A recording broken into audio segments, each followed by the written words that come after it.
For this is my body, which will be given up for you.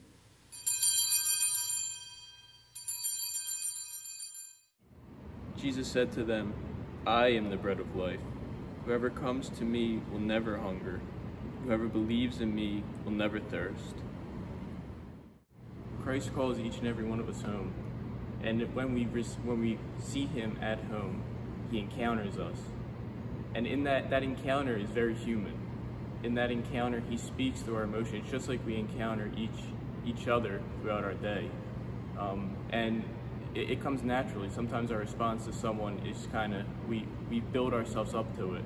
Or it's someone that we like and we just naturally go into a joking mood. The same is with Christ. We encounter him and we have to build ourselves up to understand what he's truly asking of us. Now in our lives, we like to be complimented and told how great of a job we're doing. And Christ does that too. But there's a unique part of his relationship that I think many of us don't ever really explore because we don't want to go there. And that's, he pushes and challenges us because he loves us. In our world, love has kind of been so diluted, the word. We don't truly understand what it means anymore. We just kind of throw it around like it's nothing.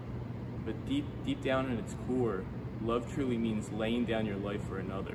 Self-sacrificial love is the ultimate sign of love. And Christ did that for each and every one of us when he offered himself on the cross.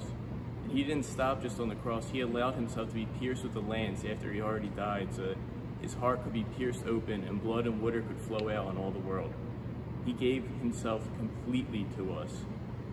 And all he asks for us is to have a deep personal relationship with him. That's all he truly wants. And in that relationship, he'll compliment us and make us feel good, but then he's also going to challenge us to move farther along the path of holiness in our life. And that challenge is what true love is. Like growing up, I'm one of 8 children, and my parents sacrificed for each and every one of us to put us through 12 years of Catholic school because that was important to them. But even more than that, in their sacrificial love, they also corrected us. And they didn't do this because they thought it was fun to punish us, or no, they knew it was their responsibility to make sure that we grew up knowing what's right and wrong, good and bad. And even though it was a challenge to have to be kind of that person that pushed the people they loved to grow, Christ does the same thing. He's not afraid of the challenge, and we shouldn't be either. See, encounter and challenge, we do it every day without even knowing it. But when it comes to our relationship with Christ, we kind of pull back. And that can manifest itself in many different ways, whether it be, why do I have to go to church because I don't get anything out of it, so there's really no reason for me to go. Or I can just pray at home.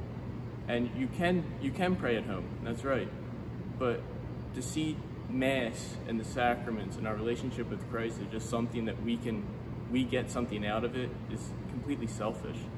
And that's what the whole concept of Mass, coming together as one to praise, to hear the Word of God, and to praise Jesus, speaks to something deeper than just something I can get.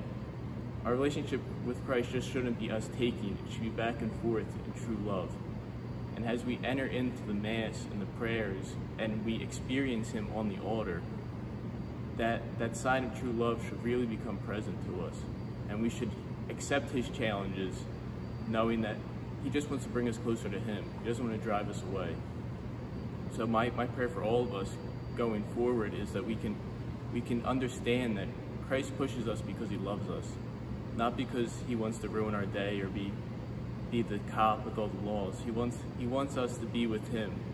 And so he hungers for us, and that's why we hunger for him.